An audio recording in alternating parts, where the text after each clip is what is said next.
આજના યુવા આદિવાસી સમાજ સમિતિ દ્વારા આયોજિત આદિવાસી સમાજના ચિંતન શિબિરમાં અહીં આપણી વચ્ચે ઉપસ્થિત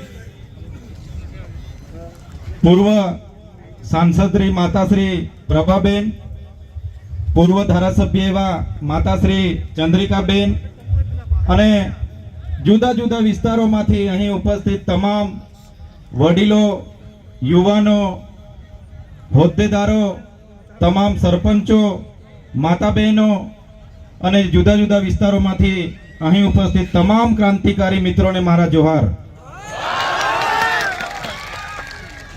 આપણે તમામ આગેવાનોને, માતા બહેનોને હજુ સાંભળવાના છે. કદાચ અમે સૌથી પહેલા હતા એટલે અમને સૌથી પહેલા વારો આવી ગયેલો છે. તો મિત્રો, હું સાંભળતો તો છેલ્લા 1.5 કલાકથી બધા આગેવાનોએ ખૂબ સરસ માહિતી અહીં આપી છે આપણને. ગ્રામ સભાની માહિતી, સંવિધાનની માહિતી, કાયદાકીય માહિતી, તમામ માહિતીઓ 1 by 1 આપણા સાથી મિત્રોએ આપણને આપી છે. તો હું વધારે વિશેષ લાંબુ ભાષણ નહીં કરીશ, પણ આજની જે વાસ્તવિકતા છે, આપણા કલાકાર મિત્રોએ ખૂબ સરસ ગીત ગાયું છે.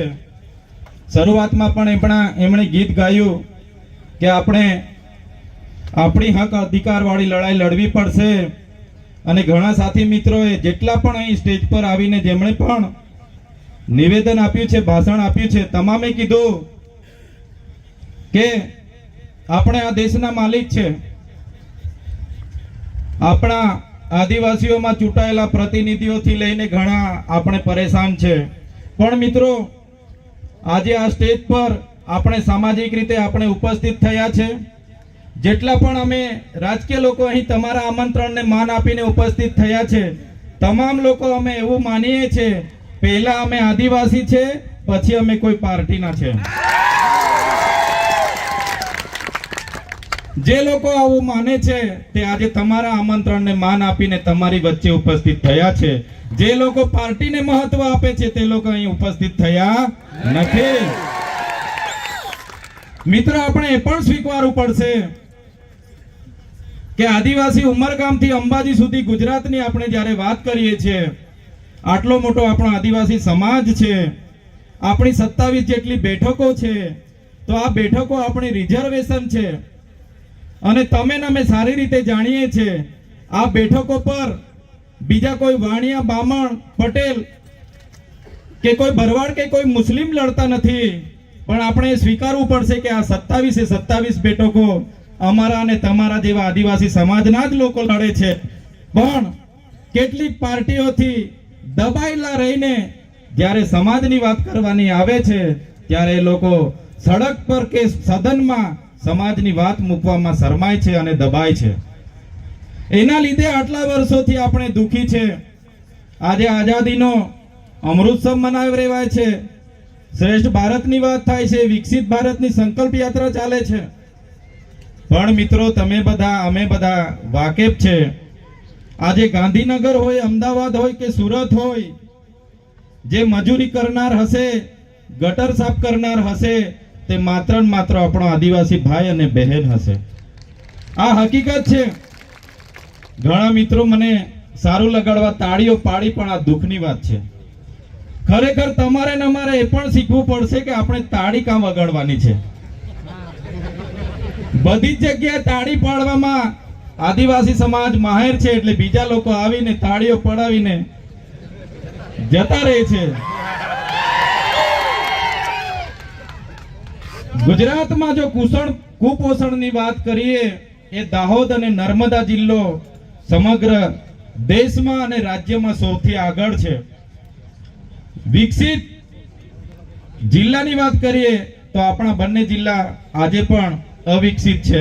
અને સૌથી વધારે જો બજેટ આપણું આવતું હોય, એ બજેટ આપણું છે. મિત્રો, આપણા સાથી મિત્રોએ કીધું સબસે ઊંચી ગ્રામ સભા, પણ જે આપણે આજે ટેક્સ ભરીએ છે, એ ટેક્સ જ્યારે બજેટના નામે જ્યારે આપણે ત્યાં આવે છે, તો આ જ બજેટ કેટલાક લોકો પોતાના કાર્યાલયના પૈસા હોય એ રીતના બહારથી બધી એજન્સીઓ NGO ઘણા આવીને આપણા આદિવાસી વિસ્તારનું બજેટ પણ એમાં સગે વગે કરે છે. તો મિત્રો, આજે આપણે ચિંતન શિબિરમાં ઉપસ્થિત થયા છે.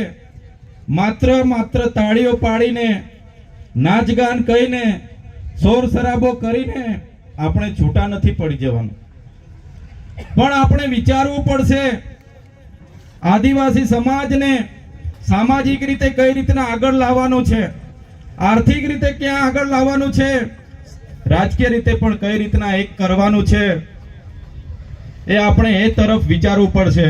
અહીંયા ઉપસ્થિત હું નાનો વ્યક્તિ મોટી વાત કરું છું, પણ તમામ વડીલો, માતા બહેનો, અમે હોય કે તમે હોય, આ લોકશાહી સાથે જોડાયેલા છે અને જ્યારે પણ ચૂંટણીઓ આવે છે તમે ને અમે કોઈને તો મત તો આપીએ જ છે. સાચી વાત છે ને? તો આ જે તે વખતે એ આવે છે ત્યારે કોઈ સરપંચ થી લઈને હું સરપંચોને પણ અભિનંદન આપું છું. અહીંયા ખૂબ મોટી સંખ્યામાં સરપંચો જોડાયેલા છે. ખરેખર આ સરપંચો પરથી આ વિસ્તારના ધારાસભ્ય અને સંસદ સભ્ય શીખવા જેવું છે. સમાજની વાત આવી, બધા સરપંચો અહીંયા હાજર થઈ ગયા છે, શીખવા જેવું છે. છતાંય એ લોકો શીખતા નથી, એ આપણી કમનસીબી છે. મિત્રો, આજે આદિવાસી સમાજ મૂળ માલિકની વાત કરે છે. આપણે મૂળ માલિકો છે. આગળ એક સાથી મિત્રોએ કીધું કે આપણા દેશમાં માત્ર 200 અંગ્રેજોએ આવીને 200 વર્ષ રાજ કરીને ગયા. આજે પણ આ જ પરિસ્થિતિ છે. આપણા જ લોકોને કેટલાક લોકો હાથો બનાવીને આજે આપણા પર રાજ કરી રહ્યા છે. આજે આપણે પક્ષ પાર્ટીઓમાં વેચાયેલા છે, આજે આપણે ધર્મ સંપ્રદાયોમાં વેચાયેલા છે, આજે આપણે સંગઠનોમાં વેચાયેલા છે. જે દિવસે આપણે આ પક્ષ પાર્ટી, ધર્મ સંપ્રદાય અને અનેક પ્રકારના સંગઠનોમાંથી ઉપર આવીને જો વિચારીશું, તે દિવસે આપણો સમાજ એક થઈને ઉભો રહેશે. સૌથી મોટી લડાઈ આપણા જ સમાજના, આપણા જ અંદરની લડાઈ છે. એનાથી આજે આપણો સમાજ પાછળ છે, એનું દુઃખ થાય છે. મિત્રો, આજે મૂળ માલિકની હાલત શું છે? આજે મૂળ માલિક મણિપુરમાં આદિવાસી સમાજની મા દીકરીઓને નગ્ન પરેડ કરાવવામાં આવે છે, જુલુસ કાઢવામાં આવે છે. આપણા બાજુના રાજ્યમાં આદિવાસી સમાજના મજદૂર પર જાહેરમાં મૂત્ર વિસર્જન કરવામાં આવે છે. આજે આદિવાસી સમાજના મહિલા રાષ્ટ્રપતિ હોય, બંધારણીય વડા હોય, છતાં પણ એમને કોઈ જગ્યાએ પોતાના સંસદ ભવનના ઉદ્ઘાટનમાં પણ એમને આદિવાસી હોવાના નાતે આમંત્રણ નથી મળતું. આ સત્ય હકીકત છે ને દુઃખની વાત છે આપણા માટે. આજે આપણો સમાજ સાંજે 2 ટકના રોટલાનું વિચારે છે કે કઈ રીતના 2 ટકના રોટલા કરીશું, કઈ રીતના બાળકોને ભણાવીશું. ખૂબ સરસ એક નાની દીકરીએ શિક્ષણની વાત કરી કે 10મા ધોરણ પછી બાળકો પર પ્રેશર નહીં હોવું જોઈએ, પણ ખરેખર આજે પણ આપણો સમાજ પોતાના દીકરાઓ અને દીકરીઓને ભણાવવા માટે ઝઝૂમી રહ્યો છે. શિક્ષકો નથી, શાળાઓ નથી, આંગણવાડીઓ નથી. એ આપણી વાસ્તવિકતા છે. છતાંય એક જવાબદાર નાગરિક તરીકે તમામ માતા બહેનોને, વડીલોને વિનંતી કરું છું કે આપણે બધા 2 રોટલી ઓછી ખાઈશું, પણ આપણા બાળકોને આપણે ભણાવવાનું છે, ભણાવવાનું છે ને ભણાવવાનું છે. શિક્ષણ એક એવી એ છે, બાબા સાહેબે કીધું કે શિક્ષણ એ શેરણીનું દૂધ છે, જે પીસે એ દહાડ છે. એટલે શિક્ષણ સિવાય આપણા સમાજનો કોઈ ઉદ્ધાર નથી. શિક્ષણ આવશે, સંગઠિત થઈશું. આજે અમે જે રીતના અમારા પરિવારે, અમારા માતા પિતાએ જે રીતના અમને ભણાવ્યા, ગણાવ્યા, અને આજે તમારી વચ્ચે આટલી નાની ઉંમરમાં ત્યાંના લોકોના આશીર્વાદ થકી જ્યારે ધારાસભ્ય તરીકે ઉપસ્થિત થયા છે, ત્યારે અમને પણ ખૂબ મોટો ગર્વ થાય છે. માત્ર ને માત્ર ભણ્યા અને શિક્ષણ મળ્યું ત્યારે આજે તમારી વચ્ચે અમે ઉપસ્થિત થયા છે. તો મિત્રો, વધારે વિશેષ નથી કહેવાનું, પણ ચોક્કસપણે આવી ચિંતન શિબિરો થવી જોઈએ, પૂરા આદિવાસી ઇલાકામાં થવી જોઈએ. આજે દેશમાં અને ગુજરાતમાં આટલો મોટો આપણો સમાજ છે, તમામ વિસ્તારોમાં આવી શિબિરો થાય, ચિંતન થાય અને એનું નિરાકરણ લાવીએ. આપણા સમાજને કઈ રીતના એકતામાં લાવીએ, સમાજની કઈ રીતના હક અધિકારની લડાત લડીએ, એ તરફ આપણે વિચારવું જોઈએ. તમે બધા જાણતા હશો, કેવડિયાની જે વખતે લડતો ચાલતી હતી ત્યારે પણ અમને ઘણી જેલોમાં મૂકવામાં આવ્યા હતા. રાજકોટ જેલમાં તે વખતે પણ મને 94 દિવસ અમને મોકલી દીધા હતા. હમણાં પણ એક ધારાસભ્ય હોવા છતાં આપણે જે ગ્રામ સભાની વાત કરીએ છીએ, આપણી જે રૂઢિ પરંપરાઓ છે, આપણી જે બંધારણમાં પ્રાવધાન હોવા છતાં ઘરે પંચ બેહાડીને જ્યારે એક સમાધાનની વાત કરીએ છીએ ત્યારે ઘણા લોકોને તે વખતમાં પણ રાજનીતિ આવે છે અને ઘણા લોકો એક ધારાસભ્ય તરીકે એક આદિવાસી દીકરાને અને આખા પરિવારને જ્યારે જેલમાં મૂકવામાં આવે છે ત્યારે કોઈ આદિવાસી સમાજે મને રાજકીય પાર્ટી રીતે નથી જોયા, પણ તમામ આદિવાસી સમાજના રાજસ્થાનના પણ મારા મિત્રો મારા સહકારમાં આવ્યા અને આજે આપણે લડત પણ જીતીને તમારી વચ્ચે ઊભા છે. આ આપણો આદિવાસી સમાજ જ્યારે એક થાય છે ત્યારે આ દુનિયાની કોઈ તાકાત નથી કે જેને અટકાવી શકે. મિત્રો, મને તો ખૂબ આનંદ થાય છે. રાજસ્થાનમાં પણ આદિવાસી પરિવાર ખૂબ સરસ કામ કરે છે. જ્યારે પણ અમને રાજસ્થાનમાં બોલાવે છે ત્યાં અમે ઉપસ્થિત થઈએ છીએ, માત્ર ને માત્ર સમાજના આગેવાન તરીકે. મધ્યપ્રદેશમાં જયેશના યુવાનો જ્યારે અમને આમંત્રિત કરે છે ત્યાં પણ અમે ઉપસ્થિત થઈએ છીએ.